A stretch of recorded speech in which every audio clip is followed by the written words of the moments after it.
All right, guys, Michael Hicks here with Mike Does and the Build Unique podcast, where we talk about building a unique lifestyle for us and our families. I'm here today with my good friends Ryan Faircloth and Melissa Faircloth. Met them several years ago. Met Melissa through a real estate transaction, and then later met Ryan talking trash and talking dumpsters, and a little bit of real estate as well. Before we get into that, let's go and hear a word from our sponsor, Wander Chat. All right, I'd like to thank our sponsor of this week's video, Wander Chat Vacation Rentals here in Chattanooga, Tennessee. For all your unique vacation rental needs, we have water properties, we have mountain properties, we have shipping containers, A-frames, lake houses. We got you covered on your unique spaces. So come on down and see us. Visit us at wanderchat.com or on TikTok and Instagram at wanderchat. All right, so tell me about Ryan and Melissa. What's your story? What are you doing now? And then we'll dig into it. Well, I'm a male, 46 years old. Easy. No, what are we doing? We just finished the Groovy Nomad Motel. Okay. And looking for my next project. All right. So what's the Groovy Nomad? It's a roadside motel that we bought a year and a half ago. And it was junk, sitting empty for about 12 years, about 12, 15 years. Mm-hmm. And it is something that we didn't know what we were going to do with when we bought. We figured it out. We sat out front, brainstormed. We drew on the walls. I actually have pictures of that, her drawing on the wall, trying to figure out what we're going to do. And we turned it into a boutique motel. Okay. So you took this late 50s, early 60s motel. Yeah. Same one we see in all these communities when we're riding through an old tired motel that's been either abandoned, neglected, or turned into a weekly rental. Yeah, weekly rental. That's what this one did turn into, a weekly rental.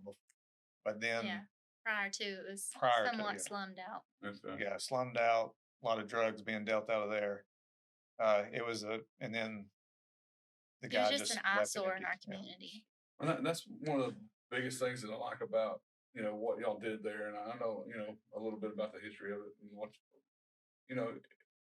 it's not just about the motel or the revenue that it generates, but it was more than that to y'all, right? I mean, it's a passion project.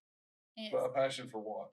For our community. For your community. I mean, so this is like one of the first things you see when you drive into town. Yeah, coming from that direction. Yeah, from Highway 11 from Chattanooga. Yeah, if you're coming from Chattanooga, this is one of the first things you see when you come into town. And it wasn't an inviting. No, it was. So I drove by it every day, and I'm like, I kept telling myself, it's like the what do you call that? Your permanent. What is where you tell yourself you're going to buy something or do something? I forget the word. Anyway, I told myself affirmation. Yeah. So every day I drove by that motel, I'd be like, I'm going to buy that one day, buy that one day, buy that one day. I kept telling myself that. And we were sitting in the real estate seminar with you down in Tampa. And she's like, I figured it out. Just right in the middle of the seminar. So I got up and left the seminar and went and made the deal. I had no idea. I remember when you got up and left. Yeah. So, that's always been huge to me is the impact that we can have on our communities through real estate investing. You're not just throwing up a property to turn a profit. You're changing lives in the process. So you're providing through the whole build. You're providing for local contractors and their families. You're putting food on their table through the work that they're doing on that project, and then you're creating a place for people to stay when they come and visit. Our area. And then, on top of that, it's creating revenue for you. It's creating a job for your turnover team, your cleaners. Yeah, the cleaners. Yes. And then it's also creating a tax base, a tax revenue for the community that they can reinvest into advertising and bringing people into the area. So if they learn how to do that. Well, they'll get there. They've got a learning curve. They've got a lot to pick up on. There's a lot of rules there, and it's hard to utilize those funds, but it is there, if they'll choose to use it correctly. Yeah, you talked about the employment that you employ when you do stuff like this. One of our cleaners, she quit her W-2 to go full-time cleaning business. So once she got us, so I was really proud to hear that, someone quitting her W-2, a job that they really don't like. And she wanted to be a cleaner. She likes cleaning. So now she's full-time cleaning and has her own cleaning company. And she's also created the ability to be free when she wants to. Right. Yes. So the other piece of that is the local restaurants and the businesses in the town. I know y'all have talked about being at the coffee shop and hearing other people say, oh yeah, we're staying at the Groovy Nomad, or That's fun to hear. Yeah, it's great to hear. I mean, you're like, man, Yeah. sometimes you just want to sit and listen and see what they say. Yeah, I try to keep quiet, but Keel, the owner of the coffee shop, he's like, "Yeah, that's the owner right there." And I'm like, I usually buy him a coffee or something.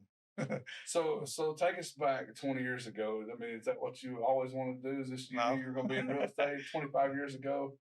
You're 15 years old and Oh, when I was 15. Well, when I was a so kid, it'd be I 30 told years ago, I guess, wasn't it? yeah, when I was a kid, I told somebody, I said, "You're going to rent for me one day." They pissed me off, and I said, "You're going to rent for me one day," and I'm like, "Why did I say that?" You know. But there's nothing more motivating than somebody doubting you. Yeah, right. But yeah, she's the one that got real estate first. She's the one that found the foreclosure that was near our house, and she's like, "I'm gonna buy that house." His words were, "I know you are." Yeah, and she did, and so we fixed it up. We didn't Rented really it. know what we were doing at that point in No. time. Well, they didn't have Facebook or We didn't have Big pockets. And, yeah, they didn't have any of these Yeah. podcasts or if you wanted Facebook to groups learn, or, you read a book. yeah, you know? or meetups. You know, that's how we met. Well, Yeah. that's why I met you was through a meetup because I heard something from Gary Vaynerchuk. He said, if you want to do something, download the Meetup app and find your network, your group, what you want to do, hiking, real estate, whatever. I was like, holy crap, I didn't know you could do that. So I downloaded that and went to you did a house flip somewhere. On-site renovation. group. Yeah. Yeah, and we sit in there and she's like, I still remember 5909 Sedgwood. Yeah. And I was like, who? And then you said, yeah, Ryan and Melissa does real estate. Like, who is this guy? You know, and then we talked, you know, and you got us a jump start. Well, I mean, yeah, but y'all took action. Yeah, we took action. Yeah. So one of the things that I started that year, one of my goals was to help somebody else flip a house. Right. And every time, and this was probably August, I guess. It was later. It was later in the year. Yeah. And every month when I had this on-site renovation group, I would I manifest and I'd tell my goal. Yeah. And nobody ever put me up on. You get the tire kickers that I want to do that. If I've noticed that a lot. But they never take action. And then y'all come to this meeting, and then an hour later, I get a phone call, and I'm like, "Hey, are you serious about that?" Or yeah, because I pick up on key words. Will you talk to us? And you're like, I'm like, "Yeah, sure." And then he's like, "Okay, well, we're in Rossville." Yeah.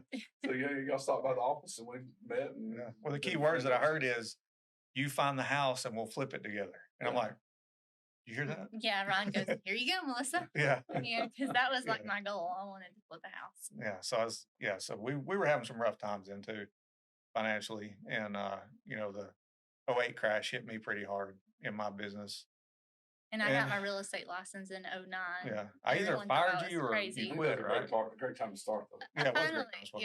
I quit. You quit? I Yeah, quit. she used to work for me, so she quit, which I told her to quit. I think. Yeah. And because I knew it was going south. And so even further back, I mean, before the real estate and before the trash business, you were selling furniture or building manufacturing furniture. Yeah. Okay, so this is not not couches and. No, there's custom one-off pieces. I mean, there's chairs, dining chairs, tables, beds. Yeah, so lamps. you were building and shipping all over the country. Yeah. All right. And high-profile people too, not just regular stuff. Yeah, actors and I mean, who all did you? Yeah, we did stuff for George Lucas's Sundance or Skywalker Ranch, Robert Redford's Sundance Ranch. We built signage for Levi's women jeans. We built nesting tables for Rough Hewn. We built furniture for Twin Peaks restaurants. I furnished, I bet, close to 200 cabins in Gatlinburg. I did 3 lodges up there. I'm trying to think of anybody else. Ralph Lauren. We did stuff for Ralph Lauren. So was the business going bad, or were you just going bad on the business? No, the business, well, okay, when 2008 hit, nobody needed furniture anymore. Yeah. So it was kind of like, okay, and then trends. You got trends.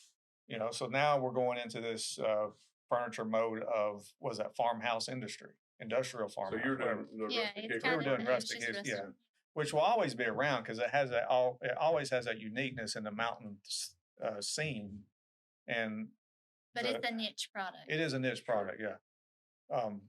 So after that, everything changed, and I'm like, I got to do something else, And I was burnt out. I was really burnt out. It was a family business. That's what I'm thinking. In our conversations in the past, I just felt, I felt more than anything you were burnt out. Oh, I was way burnt out. I mean, I would work up in my shop when I went out by myself. went on my own, I'd work up in the shop. I really wouldn't work. I'd piddle. Yeah. And she, I told her I'm working, I'm not. And then when it comes crunch time to make a delivery, I'm up there all night trying to finish it because I was just burnt out, and I'm so glad I'm done. And I would be up there with him. Yeah. It didn't matter what the temperature was. Yeah. It was just a shell building. So what's behind the work ethic, and what drives y'all to do the things you're doing? I mean, I'm cursed. The things that we're doing now. well, I mean, I know. I mean, Ryan's told stories of as a kid doing things and without gas money to get back. Oh home. yeah. So well, I mean, I grew up with nothing. She grew up with nothing. My dad started this business literally with sticks, and he started peddling it on the side of Signal Mountain. And he had this beat up truck that he pieced together. It was a Chevy S10. I remember it had a black hood, a red fender, red body, and a white I think the tailgate was white, something. I don't know. It was pieced together. But we looked like the Beverly Hillbillies. I mean, I don't know how he tied all the furniture on there, but he did. I mean, stacked up, he made it all by hand. We'd drive up to Signal Mountain. But before we left, he told me, he said, son, before we go, because I want to go with him. And he said, before we go, I just want you to know, I only have enough gas to get there. So I've got to sell something to make it home. We might not come home tonight. I'm like, okay. Wasn't no big deal with me. I didn't understand any of that. Really. I was just ready to go, So we left and shoot, we'd sell about everything, plenty of money come home. But yeah, I remember him telling me that, Well, I think when you're put in that situation, especially at a young age, you see that we do what it takes. It takes what it takes. Yeah. Yeah. And there's a reality to that. But I mean, aside from that, what else is it that drives you to do what you're doing? I don't know. Me personally, I can't speak for her. Me personally, it's more of the challenge, everyday life challenge. Like, what can I really do on this earth? Like, what kind of value can I bring to other people on this earth? And to me, it's not about money anymore. Now about 15 years ago, if you asked me, it's all about money because that's the way I thought. Make money, make money, make money. Well, that's what everybody tells you. Yeah, I can't make money to do this, and I'm the same way. At 20 to 30, I was okay. How much money can I make, and how much will it take for me to retire? And now it's like, now the money is how much can I make in order to give back, or to make these changes and to affect other people in a positive way. Yeah. I think some of the reason that that I ended up into real estate was the freedom. I watched my parents go to their job every day, and they were trading time for money. And I wanted more time for our kids, and I wanted to be able to have more freedom. I just didn't want to have a regular W-2 job. And that's what a lot of people don't think about that, especially when they're younger, going into a job that, they're trading hours for dollars, they're trading, but what they're really trading is their time. Mm-hmm. And they're spending 40, 60, 70 hours a week to get a check back, and they've lost that time forever. Well, if you think about it, time is their life. They're trading their life. Yeah, they're trading their life for it. Yeah. And we do the same thing. Yeah. And we probably work more hours. Yeah, But when we want to play, we play. Yeah, we play. And we have fun doing it. And when we go on vacation, we don't have to fill out a form and ask, hey, can I get off this week? We do it on our terms. Yeah, it's on our terms. Yeah. I was trying to think of, you asked me like what drives me. And you said it best one time, people before paychecks or something like that. What'd you say? Was it people before paychecks? And my thing now, like I told you before, I was always about money. How can I make this? How can I make money? And then now, since I went broke, and then I come back, now it's about value. I feel like how much value can I bring to the table or to the marketplace? And then the money is a byproduct of my value. That's how I view things now. Yeah. Yeah. And that's, you mentioned Jim Rohn there. And I listened to Jim Rohn. I was looking earlier, and somebody posted a video of a basketball coach talking about you wishing things were easier and waiting on things to get easier. And, and as Jim Rohn talks, don't wish things were easier, wish you were better. And, so again, that dollar per hour, that wage that you're getting, we can sit there and cry about the wage that we're getting, or we can learn a skill that ups our wage or ups our income. So, don't wish things were easier, wish you were better. If you want to be better and earn more, bring more value to the marketplace. Yeah, and I'm a person of prayer. She is too, and I believe that whether you believe in God or not, there's energy force out there in the universe that guides you. Because I prayed a lot, and I'll be like, okay, I need God. Can you help me here, here, here? I pray for wisdom and knowledge, and here it comes. Here you come. Here comes somebody else helping. But I got to put in the work. I got to put in the hours. I got to put in the time in order to get that seed back. Well, and that's, you talk about bringing value, and there's I hear so many people say, "Well, I don't have the money. I don't have the money. Yeah, I don't have the I money." didn't have the money. Yeah, you learned that. Yeah. Okay, look, I can bring this deal and get 50% of it. Yeah. Just by bringing the deal. Yeah, and that's what I learned right away. I'm like, these guys are full of crap. I'm like, but then I heard you say it, and I was like, did you hear what he said? And if we find the house, he'll go in he'll bring the money and we'll flip it. And I'm like, all right, everybody's been saying this. Surely everybody's not full of crap. So let's try it. So, that's when I called you, and we met at you. I said, you serious about this? You did? And he was like, yeah. So I put an ad on Facebook. Girl calls me up, 2 days? Yeah, it wasn't long. And the owners of Canyon Grill. Canyon Grill, yeah. And she said, hey, I got a house. I'm tired of landlording. It was one of her relatives that lived in there, destroyed the place, this and that. And I was like, yeah, let's go. So we went and looked at it and bought it and flipped it, And we flipped, 2 more after that? Was that Pine? What was that? Yeah, Pinecrest. Pinecrest. Yeah. Yeah, and then did the one over in Canyon. River Canyon. And the funny thing about that is, I'll go ahead and say it, we were about to lose our house a couple years before that, So I was like, God, I got to figure this out. Because I remember the guy delivering me papers at the doorstep, about to foreclose on us. And he looked at me in the most mysterious way that it's like, I can't even explain it the way this dude looked at me. That was before the dumpster business. That was before the dumpster came business. about. Yeah. He looked at me in such a way as like, why are you in this position? It's like, you're smarter than that. It's almost like God was talking through him to me, And so that's when I started trying to figure stuff out. I was like, all right. Well, that was when you were exiting the furniture business? Yes. Yeah, I was exiting that, trying to figure out something else to do. Important to hit. I mean, sometimes it's hard to walk away from something especially something that we've done for so long. Yeah, it is. But very hard. you ride that ship until it sinks. And that's probably what you did.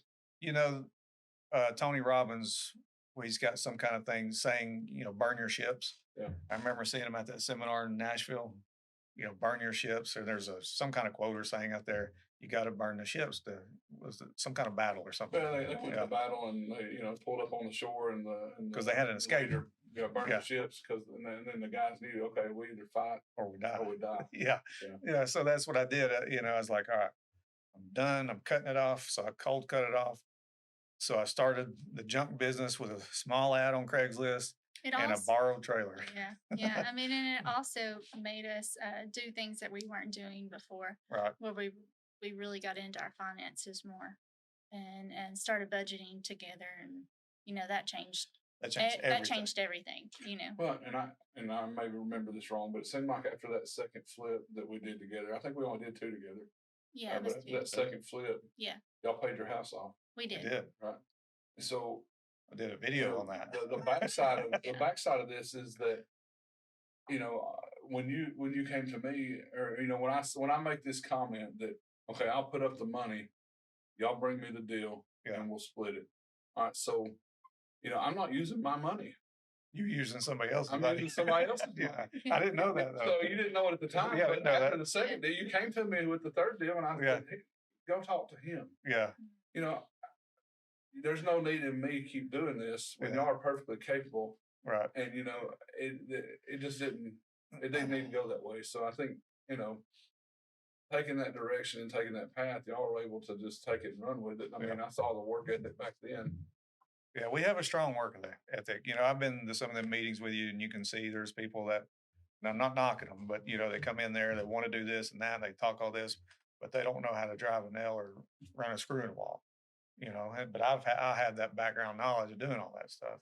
Well, I do too, and I think that can also be a curse. But I think it can help propel you on the front end by okay, you know how to do it, how it should be done. Yeah. And you're able to, take that skill and apply it as needed. And if you need to get in there and swing a hammer, which, I still jump in on projects more because I like to and more because I have a way I want things done. And if somebody can't get how I'm wanting it done, I'll just jump in there and Do it yourself. do it myself. And it also gives you the knowledge of knowing what to pay people. Well, and after those Yeah. first two that we did together, I was scared. I was scared to do the flips. I was afraid to do the renovation. So I would buy several houses, clean them out, mow the yard, and turn around and sell them. But I did enough of that I stopped being a realtor. I was just the broker of the company after that. So it took the place of that income, which was kind of nice. Yeah, that was nice. We went to see Cook, Bill Cook, and he was talking about the yard sale sign. Yeah, Have a yard sign. Yeah, he said so. We did that. We went to a yard sale. How much for the house? How much for the yard? House ain't for sale. It was like, what's part of the yard? He said, "You looking for a house around here?" And I was like, "Well, yeah." So he gave us a lady right around the corner, and we went and bought that house. Or you went and talked to her, met her. Super nice lady. She bought the house. We just cleaned it up a little bit and made what 13, 18 grand, something like that. Yeah. You know. It all adds up. Yeah. That's pretty good. Yeah. So then the very first house that I decided to renovate was probably the worst house. Yeah. As a $20,000 house. $300 if that on that. No, I made quite a bit on that house. That was Montague. I did that one by myself. Yeah. The one you did by yourself. Yeah, that's the one I said I'd take a bulldozer to. Yeah. So that one broke me in. Yeah, and then there's those that we have that break even or lose money. She never told me the truth how much she spent. I know how much I spent. She I never made told money. Me. Yeah, you never told me though. I was like, "How much you spent on this house?" More than I wanted to. I wish I still had it. Yeah, always more than I wanted to. Yeah. What has this new business or newer business and this lifestyle done for you guys and done for your family? I mean, what has it afforded you that you wouldn't have had otherwise? Well, we've gotten to go on more trips. Yeah, I feel like meet more people, network with the right people. That's what I like. I love networking. I know something about it. Like if you met me 15 years ago, I hated people. I don't want to be around you. I don't like you. But now I don't know. I've kind of grown into I love people, love being around people. I love trying to figure out problem solving. I love networking with people, especially in real estate. I love real estate now. I mean, I wish I would have started this back when I was 18 years old. Yeah. I mean, oh my gosh. I mean, it would have been a different game today. But it is what it is. And Melissa loves real estate. We just love it. I don't know, something about it. It's just like the thrill of the hunt. How can you take this junk and turn it into gold? Meeting new people with new ideas, because there's people out there I've met that got way better ideas than I have. Sometimes I'm really creative, and then someone comes along and like, wow, I'm not creative at all. I know you were knocking. You were knocking on my social media skills. And then you called and said, "Hey, I think you had it figured out better than I thought you did." Who? You? I did. No, yeah, that's right. Yeah. Well, I was talking about this earlier on a call that I was on, and getting around a group of people that are all creatives, it gets you thinking. And somebody could say something that's totally unrelated to your business. Yeah. But you're like, oh, okay, I can take that and apply it to my business in this way and tweak it this way and do this. Yeah. And, it gets your creative juices flowing. Yeah. That's why I tell people, you got to go to these meetings.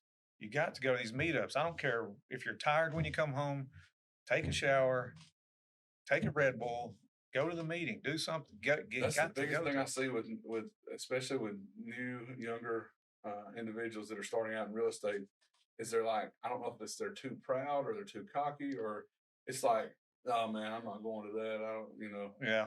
They're afraid to get involved. They won't go take these seminars. They won't go to these classes. And man, you go to these seminars. I've not been to one yet that I didn't pick up at least one idea. Exactly. That 10x my next project. Yeah. I mean, everything I've gone to, I've at least picked up one or two just golden nuggets. That's all you need to pick up. Yeah. Everybody's worth it. You can't go to these and sit for 2 or 3 days in a room and pick up everything that's said. Right. That's why I go to the same seminar 3 or 4 times, because I pick up something different every time, because my level is going up every year. Yeah, or you meet somebody new you meet another private lender. Yeah. I mean, we talked about, I'm using somebody else's money. Now I use my money for the rehabs, use their money for the purchase price, and use your deal. And You know, Yeah. I've created an income. Well, I think the biggest challenge for people who are starting out is they don't believe the process that there's money out there to be used. They think you have to go to a bank, so their credit score is shot. So they're like, "Well, I just can't do Can't it." do it. You know? And I did that for several years. You Yeah. know, after '08, you know, my credit took a hit because I was sitting with houses that we built that Yeah. didn't Well, have a when I buyer started for. with you, our credit was shot because we, was, you know, but we were building it back up. Yeah.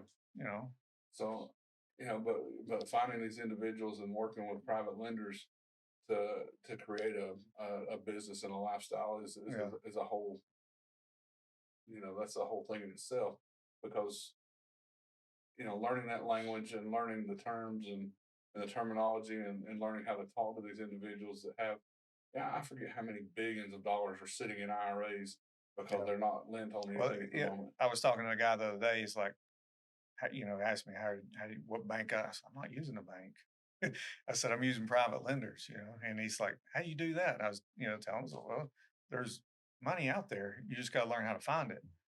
You know, that's what I told him. There's billions and billions and billions of dollars out there. People are just ready to get to work, put to work. You just got to bring, have a track record, be knowledgeable and understand the process and build relationships. Biggest thing, I guess, for us is building relationships. Yeah. You know, You know, I don't know if y'all done it, but you know, I still when I pay a loan off with a private lender, I get a letter back from. hey, we You know, need to start doing. We haven't done that. We need to I've start. got I've got a two folder, letters. Yeah, probably 150 letters. You know, where I've borrowed and paid off. yeah. Just, you know, to where, hey, when that next lender comes along, this, you know, this is what I've done. Yeah. You know, I think within the last year from today, and within the last year, we paid $80,000 to $100,000 in interest In on interest. deals. Mm-hmm. in You know. interest, and people, you know, that's That could have been somebody, you know, who Yeah, I don't care. Yeah, that could have been You your know, money. yeah, it could have been your money. Yeah, So, yeah. You yeah, know, so we made him money, and he's happy, and he's like, "What are y'all doing next?" You know, and I'm like, "I don't know yet." You know. Yeah. yeah, man, I remember paying all those interest payments. Yeah, I mean, it's happy. I'm happy, but then again, it's a lot of money. But then again, we made a lot of money. You Yeah. know, Yeah. so it's like, let's just keep Why it shouldn't we going. make some too? Yeah, right. Yeah. You know, So what's next for you guys? we're trying to figure it out. I don't know. I've got, you know, since we've finished the motel, I got people in Florida want me to come down there and do a motel hotel. And I thought about that, and I would love to move to Florida, but I can't leave my grandkids. Yeah. You know, I just can't do it. I thought about that, molded over. I just can't do it. You know, so I got to find something here. Yeah. Or something. Well, we're close. invested in our community too. I think Yeah, that we are that's invested. going to continue that way. You might look at it as a consulting piece. Yeah, I could do that. Yeah, we could. Because they're close to Tampa, you can get cheap flights. Yeah. Hit it back and forth. But so if you're not going to go to Florida, what are you going to try to do? I don't know. You know, there's that option you and I've been looking at. I met with a guy yesterday who is way smarter than me. He used to, he was a GC for this nationally. No, I forget the name. They built houses all over the country. So he is very knowledgeable. He had 38 project managers under him, and he's 32 years old, and he's got a hunting lodge out west. I don't know if he's going to contact me back because I was the dumber guy in the room. Hopefully he will. I don't know, because he is very knowledgeable. Maybe I get hooked up with him. I don't know. I got a lot of, that's my buddy. I got a lot of lines in the water right now, so we'll see who bites. So I don't know. You guys have some apartments to build too, don't you? Yeah, we got Yeah, some we're apartments gonna do that built. sooner or later. Yeah. Like, you know, it's all those the interest rates are up and the lumber's down. Yeah. It was opposite 7 or 8 months ago. Yeah. Lumber was up and Well, interest rates you know, were down. plumbing hasn't come down. I don't Wiring know if hasn't come anything's down. gonna come down. Yeah. I think we're seeing a lot of that. Gonna Like stay where it from is. the left half of the motel, that's what I tell people, from the left half of the motel to the right half of the motel, plumbing materials tripled in price. So that's a big hit. Then my vanities went up like $120 a piece. And then my mini splits went up $800 a piece. They went up 600. Then the last four were 800 extra. Everything just went up. And then the dressers we were using, couldn't find them no more. So we found some other ones we had to pay extra Just little stuff like that. It just adds All up. adds up. Yeah. That's what I was telling some people keep asking me, what's the cost to build right now? So I don't know. Yeah. Yeah, it's just one of those things that I haven't been able to nail down because it's constantly changing. And Yeah, you it's know, changing. when you're paying as much for the 10-foot stick of conduit as you are for 10 foot of wire, you know, something's wrong. Yeah, and then my bill with Ace, going there, getting little things like caulk, nails, screws, paintbrushes, paint, just little things like that that I never figured in. You know, I paid my bill the other day, it's like $6,000. That's Yeah. That's what's the long term goal? 10, 15 years from now, what's Ryan and Melissa doing? I don't know that we've sat down and really figured that one out yet. Well, I have a big goal by the time I hit 50, which is another 4 years. I'll be 47 next month. I want to be able to do what I want to do when I want to do it. Yeah. So I don't know what that means or how I'm going to get there, but somehow I'm going to get there. So be able to do what you want to do when you want to do it, How I want to do it. how you want to do it. Yeah. All right. So favorite quote. Oh, I know my favorite quote. Go ahead. I got two favorite All quotes. right, his. One, I can't remember who told me. It was an African American man. I can't remember where I was at, but he said, "Let it be what it be." I knew you were going to say that. Yeah, and I was like, "What?" He said, "Let it be what it be." Something was going on. I can't remember, but it was just like that stuck in my head. It's like, don't sweat the small stuff. You know, don't sweat it. Why are you going to sweat that? You know, just let it go and just move on. You know, and that's like it's pretty good. And the other one's the famous Joe Dirt quote: "Keep on, keep it on." Keep on, keep it on. Yeah. You got one, Melissa? Nothing's coming to mind right now. All right. Yeah, I was on the Appalachian Trail for 6 days a couple of weeks ago, and you know I talked to a lot of different people, and you know you pass somebody on the trail, it's a good opportunity to take a break and talk to somebody, and it gives you a rest, and you know, and okay if they were out there and they looked like they were like this well dressed hiker. You know, I just kept on walking because you know most of the time they didn't want to stop and talk. They were out there just to hike, and that was it. But you know, when you see that person that looks like they hadn't showered in 3 days, and you know they're backpacking, and you know you want to have a conversation. Are you through hiking? Are you section hiking? You know, how long you been out here? What's your story? You know, and that kind of thing. So this guy, you know, he was section hiking, but he was doing it like a round trip. So What is section hiking? so you pick a section of the trail and hike it. Okay. You know, so we're section hiking the Appalachian Trail one section at a time. So I'm gonna try to do like 85 to 100 miles a spring and fall. So a couple 100 miles a year is what we're trying to do. Well, he was doing 100 miles, and then he turned around and hiked it backwards. Oh wow. So he was doing it twice. You Yeah. know, but he's you know just started. He's just an old hippie, you know, and it was kind of start talking, and he's like, "Look, son, if I could tell you one thing, if you don't effing like doing it, don't effing do it." You know, and that was his advice. I mean, that was like, and I'm like, you know, there's a lot of truth to that. Yeah. But you know, don't. He was saying, don't waste your life doing something you don't enjoy. Yeah. And he was referencing his kids that were in careers that they didn't enjoy and didn't want to be doing. And you know, I want to add to that here in a second. Yeah, I spent 15 years out, you know, working a full-time job because that's what my parents wanted me to do. Yeah. And I didn't want to let them down. You know, so I never really went at the real estate as hard as I wanted to because I had to work another job because I didn't want to hurt them. Mm. So, you know, yeah, if you don't like effing doing it, don't effing do it. Yeah. I was telling somebody the other day, it's kind of similar. I was saying, don't let someone else determine your goals. I was like, because I've had people, you know, when we were doing the motel, I had people drive up. One particular person who I was friends with, or we used to be friends with, pull up and he said, "This ain't going to work." You know, well, you start thinking, all right, is it really not going to work? You know, you start thinking about Start doubting yourself. You start doubting yourself. Then you're like, oh my gosh, I got all this money tied up. It's not going to work. Maybe he's right, you know, but then I'm like, wait a minute, back up here. Then I start looking at his track record, what he's been doing around town, this, that, whatever, you know, man, screw this guy. I'm going to do this. You know, we're doing this and we just go full force. But, you know, what I was saying was don't let other people determine your goals. Cause I've had people like, you should do this or you should do this. And I've done it to you too. you should A do this, lot. or you should do this. And she was like, I want to do that. I Well, want to it's do easy that. as a man to try to fix things. That's what Yeah, we want to do, you know.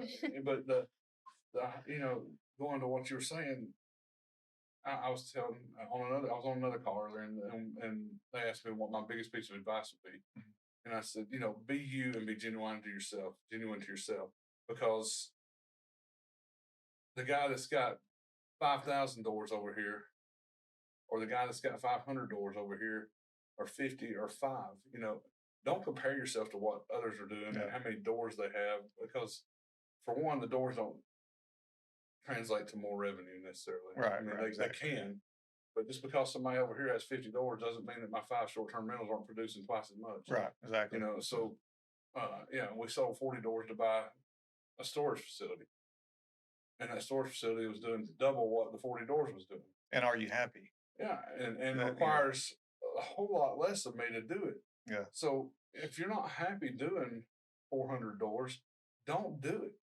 And don't worry about what that person's doing. If you want 10 doors, 10 houses free and clear, and that's enough for you to make a living and be happy and be able to do what you want to do, let that be your goal. If you want to do 400 and that's what drives you, do 400.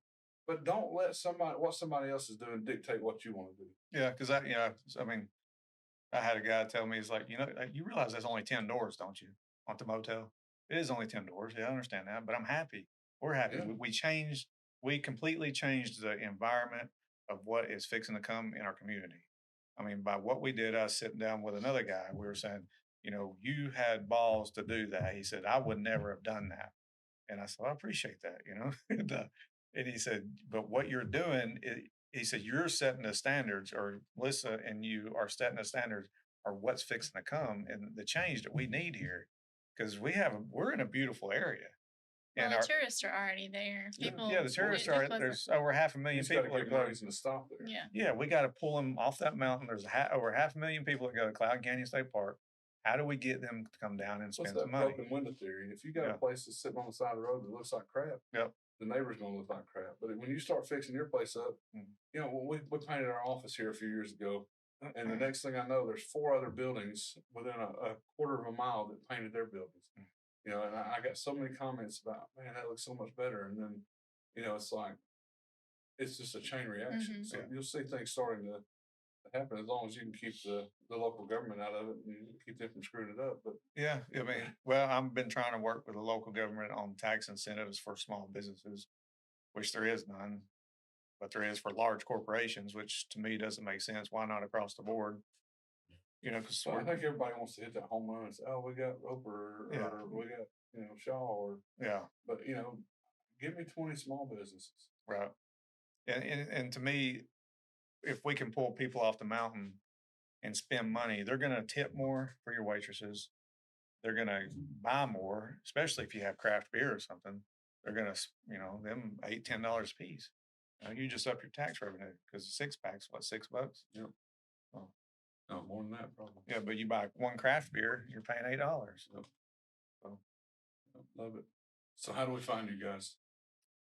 How do we find? They find.